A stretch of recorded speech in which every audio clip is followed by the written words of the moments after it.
Y esta semana también se conoció algo que sucedía además por primera vez. El presidente Pedro Castillo se convirtió además en el primer mandatario en funciones que declaraba ante la Fiscalía por presuntos actos de corrupción. Según el Ministerio Público, fue un encuentro en donde el mandatario acudió durante 3 horas. Se habla de un pliego de aproximadamente unas 100 preguntas, cuyas preguntas tampoco fueron contestadas de manera extensa, pero acudió el mandatario. De este tema conversamos justamente con Andy Carrión, abogado penalista. Buen día, bienvenido a Ampliación de Noticias. Muy buenos días, Joana y Carlos. Gracias por la invitación. Muy buenos días. ¿Cuánto cambia, doctor Carrión, la figura del presidente? Ya no estamos hablando de testigos, sino de investigado, pero ¿cuánto cambia además la situación del mandatario en estos momentos? Desde mi punto de vista, la situación del mandatario ha cambiado dramáticamente, puesto que una cosa es responder ante la Fiscalía como testigo, es decir, dar cuenta de aquellos hechos que uno puede testimoniar, y otra cosa es ya convertirse directamente en un investigado respecto a los hechos que vienen investigándose en la Fiscalía de la Nación, no solamente vinculados al presidente de la República, sino también a otros altos funcionarios, y más aún por los delitos por los cuales se les está acusando, que sería, o investigando, que sería sobre todo el de organización criminal, tráfico de influencias y el delito de colusión agravada.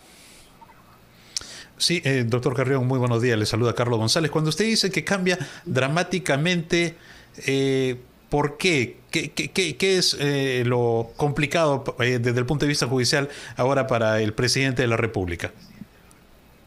Son dos aspectos importantísimos, ¿no? El primero, y es el más relevante, el que por primera vez en la historia del Perú un presidente en funciones se convierte en investigado por la Fiscalía de la Nación.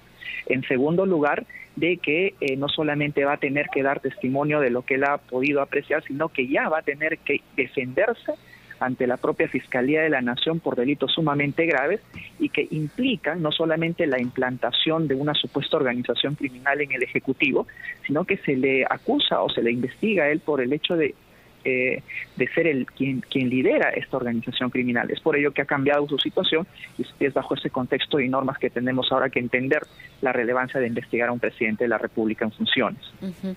Doctor Carrión, si prosperan las evidencias, las investigaciones en general, ¿no?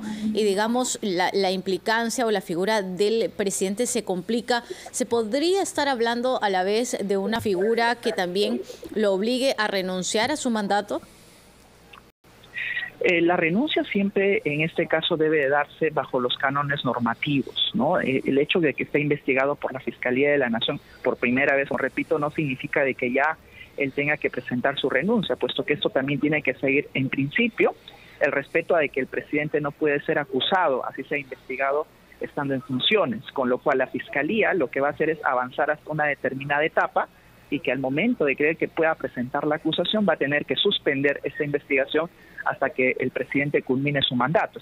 Esto es el año 2026. No obstante, también debemos de tener en cuenta que ya en el Congreso de la República sería incluido también como investigado ante la comisión que está indagando sobre estos hechos y que también existe un control político por parte del Congreso que en base a, por ejemplo, la argumentación de una eventual incapacidad moral podría también provocar la renuncia del presidente de la República.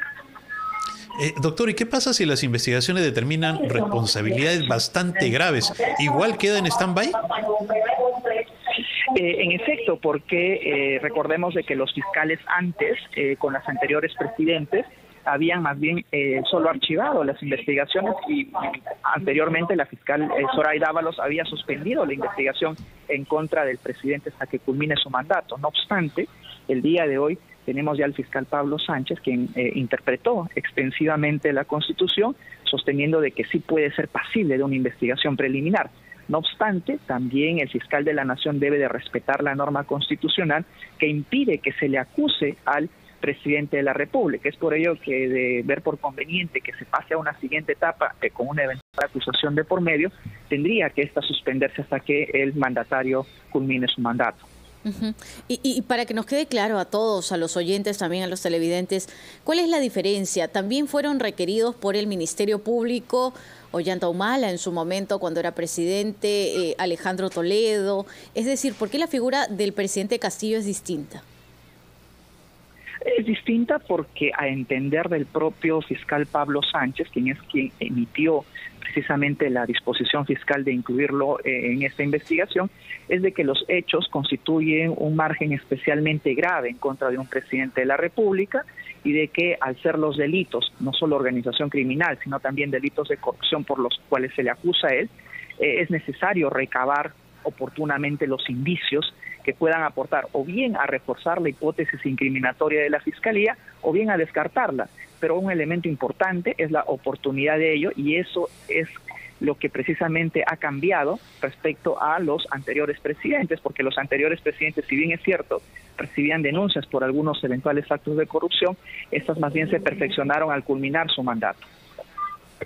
El abogado del presidente Castillo, el doctor Benji Espinosa, dice que con esta investigación a Castillo se le están violando derechos constitucionales. ¿Cuál es su análisis de esta posición del abogado Espinosa? Yo creo que no tiene razón cuando sostiene de que se le están violando sus derechos constitucionales, puesto que sí se violaría el derecho del presidente, por ejemplo, en tanto se le impide ejercer su derecho de defensa, o en todo caso, si es que la Fiscalía procede a acusarlo, estando imposibilitada por la propia Constitución. El día de hoy, el hecho de que él esté investigado dentro de un contexto de investigación preliminar es algo que no estaba expresamente señalado dentro de la propia Constitución ni ninguna otra norma procesal, por lo cual creo que el fiscal de la Nación hizo bien al momento de abrir una investigación preliminar, no suspenderla, pero dejar stand-by en caso quieran pasar a una acusación. Cuando el presidente en su momento solicita que una serie de preguntas se le envíen y que estaba además en el derecho de responderlas de esta manera, viene una serie de reacciones porque las respuestas eran no sé, no recuerdo, no estuve ahí, no, sí. Es decir, preguntas muy cortas que podrían, digamos, no sumar, pero dejar sí en stand-by, digamos, la investigación o por lo menos ponerles algunas trabas o retrocesos. En estas más de 100 preguntas que ha realizado el Ministerio Público, ¿es posible también que se le haya permitido al mandatario este tipo de respuestas? Está siempre dentro del derecho de defensa de los investigados poder responder de la mejor manera. Incluso, al ser investigado, el presidente de la República pudo haber omitido brindar su declaración acogiéndose al derecho de silencio.